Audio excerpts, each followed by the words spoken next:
로마서 2장 17절에서 24절의 말씀을 저와 여러분이 교독하도록 하겠습니다. 유대인이라 불리는 내가 율법을 의지하며 하나님을 자랑하며 율법의 교훈을 받아 하나님의 뜻을 알고 지극히 선한 것을 분간하며 맹인의 길을 인도하는 자요 어둠에 있는 자의 빛이요 율법에 있는 지식과 진리의 모본을 가진 자로서 어리석은 자의 교사요 어린아이의 선생이라고 스스로 믿으니 그러면 다른 사람을 가르치는 내가 내 자신은 가르치지 아니하느냐? 도둑질하지 말라 선포하는 내가 도둑질하느냐?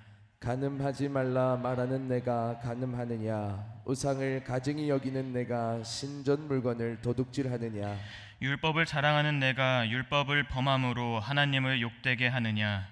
기록된 바와 같이 하나님의 이름이 너희 때문에 이방인 중에서 모독을 받는도다. 아멘.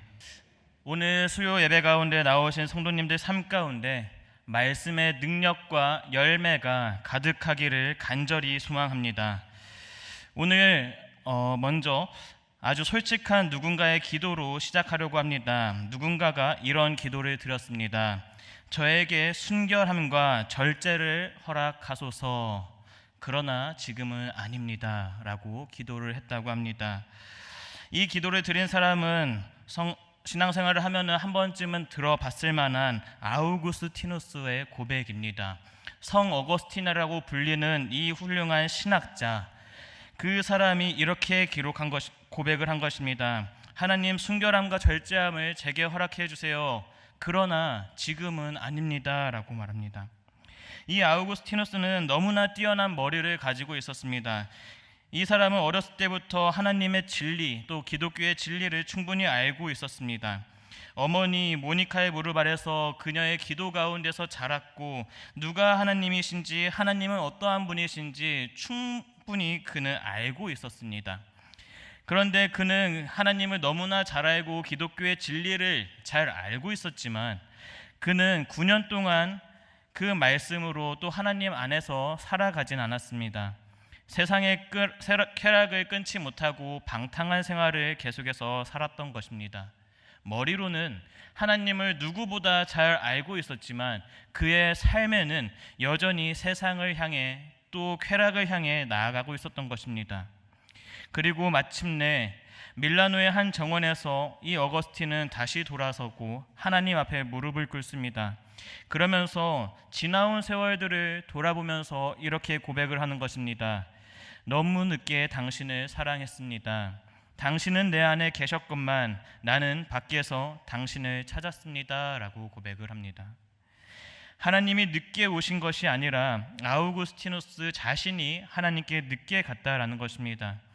이 사람은 말씀을 알고 진리를 알았지만 그는 그 말씀 안에 거하고 살지 않았던 것입니다. 그래서 그는 9년 동안 아는 것과 살아내는 삶 가운데 그 간격이 있는 삶을 살고 있었습니다. 말씀대로 살지 못하는 자신의 삶이었지만 여전히 나와 함께 하시는 하나님을 바라보면서 감사하다고 또 고백하며 나아가는 것입니다. 오늘 이 아우구스티누스의 그 기도가 우리에게 조금 낯설지는 않게 들려옵니다. 하나님, 말씀대로 살겠습니다. 그러나 지금은 말고요. 하나님, 제가 정말 용서하며 사랑하며 살겠습니다. 그러나 저 사람은 말고요. 하나님, 제가 내려놓겠습니다. 그런데 이것만은 안 돼요. 라고 말하는 것이 마치 아우구스티의 고백이 마치 우리의 고백인 것처럼 느껴집니다. 말씀은 알고 있고 무엇이 옳은지도 우리는 어느 정도는 알고 있습니다. 그런데 삶이 따라가지 않는 우리들의 모습을 오늘 살펴보기를 원합니다. 아는 것과 사는 것의 그 간격이 익숙해지는 것이 아니라 불편해져서 아는 것과 사는 것이 동일한 우리 교회 성도님의 삶들이 되기를 간절히 소망합니다. 오늘 로마서 2장에서는 바울이 이 문제를 다루고 있는 것입니다.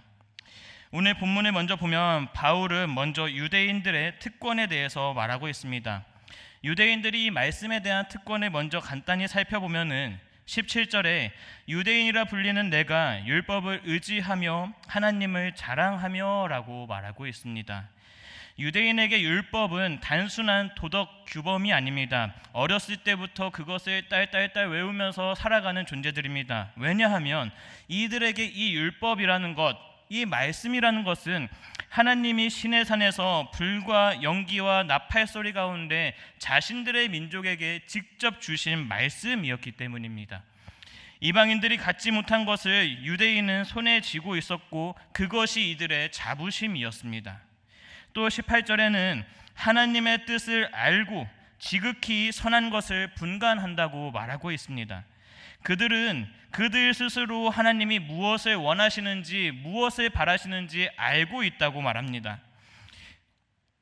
이방인들이 어둠 속에서 신을 찾아 헤매는 동안 유대인 자신들은 하나님이 원하시는 것이 무엇이고 참신이 무엇이고 그것이 우리에게는 답이 있다라고 생각하고 있는 것입니다.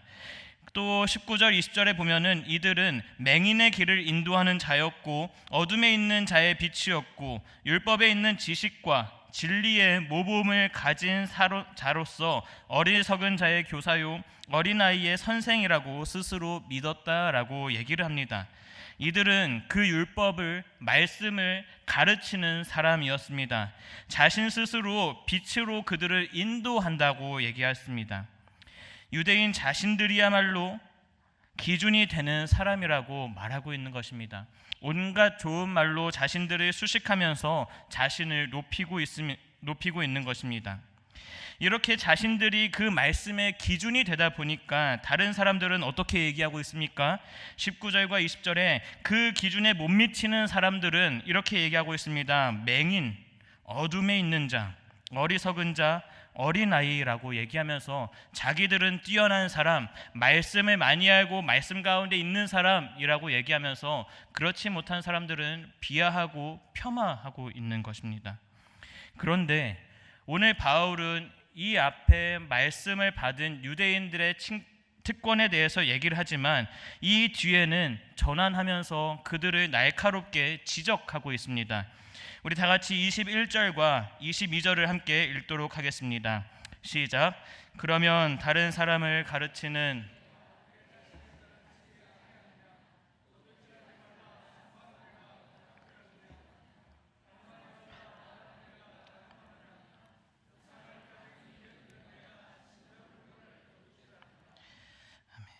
지금까지 유대인의 특권을 쭉 나열하던 바울이 이제 전환하기 시작했습니다.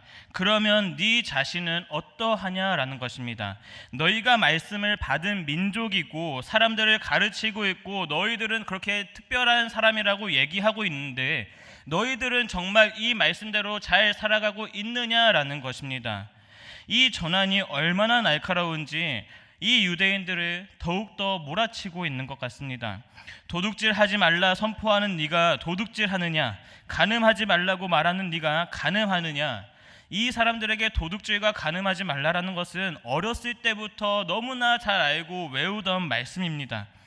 회당에서 이것을 가르쳤고 이들은 평생 그것을 잊고 살아갈 수 없는 존재입니다. 그런데 바울은 그들에게 너무나 잘 알고 있는 그들에게 말합니다. 그런데 너는 그렇게 살고 있느냐? 우상을 가증히 여기는 내가 신전 물건을 도둑질하느냐라고 또 얘기합니다. 로마 세계에는 신전이 넘쳐났었고 헌납할 물건들이 많았습니다. 유대인들은 공개적으로 우상을 혐오하고 나아갔지만 실제 생활에서는 그 신전과 연관된 물건들을 은밀히 공수하고 거래하면서 살아왔다라고 합니다. 이들은 신전의 물건을 도둑질하고 우상을 그렇게 살아왔던 것입니다. 바울이 지금 그들의 지식을 무시하며 그것이 잘못됐다라는 것이 아니라 그 지식이 아니라 그대로 살지 않는 유대인들의 모습을 날카롭게 지적을 하고 있는 것입니다. 문제는 아는 것과 사는 것이 분리된 삶을 말하고 있는 것입니다. 암과 행동의 그 간격에 위선이라는 가짜를 지적하고 있는 것입니다. 죄송하지만 오늘 교회에 오래 다니시는 분들이 또 신앙의 연륜이 깊으신 분들이 오늘 말씀이 더욱더 불편하게 느껴질지는 모르겠습니다. 왜냐하면 오랜 신앙생활을 하면 이 위험에 더 많이 노출되어 있기 때문입니다. 손을 자주 쓰는 노동자 손에는 굳은 살이 배깁니다. 처음에 굳은 살이 100일 때는 너무나 고통스럽고 힘듭니다. 그런데 그 굳은 살이 생기면 그 다음부터는 아프지를 않습니다. 말씀도 마찬가지인 것 같습니다. 처음 들을 때, 두세 번 들을 때는 그 말씀이 괴롭고 찔리고 내 삶을 다시 돌아보게 만들었지만 이제는 그것을 10번, 20번도 넘치도록 듣다 보니 또 그저 그런 그 말씀이 더 이상 나를 찔리지 않고 불편하지 않고 삶에 바꿈이 없고 여전히 그냥 한번 듣고 끝나는 말씀으로 들리기 때문입니다. 점점 무뎌지는 우리의 신앙생활이 아니라 정말 말씀 가운데서 우리가 삶으로 방향이 바뀌는 그러한 삶을 사는 우리 성도님들이 되길 소망합니다. 오랜 신앙생활을 하면서 말씀을 너무나 잘 아는 성도님들은 다른 사람들의 힘든 상황에 대해서 능숙하게 성경을 통해서 말합니다. 담대하라고, 두려워하지 말라고, 또 여러 가지 성경 말씀을 통해서 그들을 위로하고 조언을 합니다. 너무 좋습니다. 그런데 정작 자신의 삶 속에서 힘든 일과 어려운 일이 있을 때 정말 하나님을 그만큼 의지하고 나아가느냐 하는 것입니다. 사랑하자고 말하지만 누군가를 미워하고 험담하고 원망하고 분노하고, 신앙생활은 나 먼저 실천하라고 말하지만 누군가 먼저 손 내밀기를 바라고, 누가 먼저, 다른 사람이 먼저 또 험난한 곳을 먼저 가길 바라고, 말은 너무 잘하고 말씀은 잘 알지만 정작 자신의 삶에서 말씀이 실천되지 않을 때가 얼마나 많이 있습니까? 우리가 계속해서 제자로 살자고 제자도에 대해서 말씀하고 있습니다. 정말 여러분들 제자도로 살기를 위해서 조금은 노력하고 계십니까? 아니면 익숙해왔던 그러한 신앙생활로 계속 살아가고 계십니까? 우리는 종종 아는 것을 삶으로 산다고 착각을 하는 것 같습니다. 말씀을 듣고 이해했다고 해서 그것이 우리의 믿음과 우리의 생활로 되는 것은 아니라는 것입니다. 마태복음 23장 3절에 예수님은 바리새인들에 대해서 이렇게 말씀하십니다. 우리 다 같이 한번 읽겠습니다. 그러므로 무엇이든지 그들이 말하는 바는 행하고 지키되 그들이 하는 행위는 본받지 말라. 그들은 말만 하고 행하지 아니하며. 말만 하고 행하지 않는 사람, 이것이 바리새인의 문제였고 오늘 본문 로마 유대인들의 문제였습니다. 그리고 이 모습이 우리의 모습이 될까 조금은 두렵기도 합니다. 그리고 그들의 그런 행동의 결과가 오늘 23절과 24절에 말하고 있습니다. 우리 이것도 한번 읽겠습니다. 시작. 율법을 자랑하는 내가 율법을 범함으로 하나님을 욕되게 하느냐.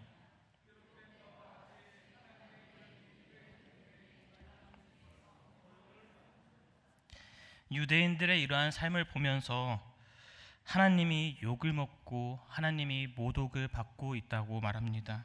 말씀을 누구보다 잘 아는 유대인, 말씀에 대해서 자부심을 가지고 있는 이 유대인의 모습을 통해서 하나님은 욕을 먹고 모독을 받고 있다라고 말합니다. 바울은 이사야 52장 5절의 말씀을 인용을 하였는데 이사야 52장 5절에 이렇게 말합니다. 그러므로 이제 여호와께서 말씀하시되 내 백성이 까닭없이 잡혀갔으니 내가 여기서 어떻게 하랴. 여호와께서 말씀하시되 그들을 관할하는 자들이 떠들며 내 이름을 항상 종일토록 더럽히도다. 이 말씀은 이스라엘 백성이 바벨론 포로로 잡혀갔을 때의 이야기입니다. 이스라엘이 포로로 끌려가서 그 비참하게 살고 있는 모습을 보면서 이방인들이 이것을 보고 얘기하는 것입니다.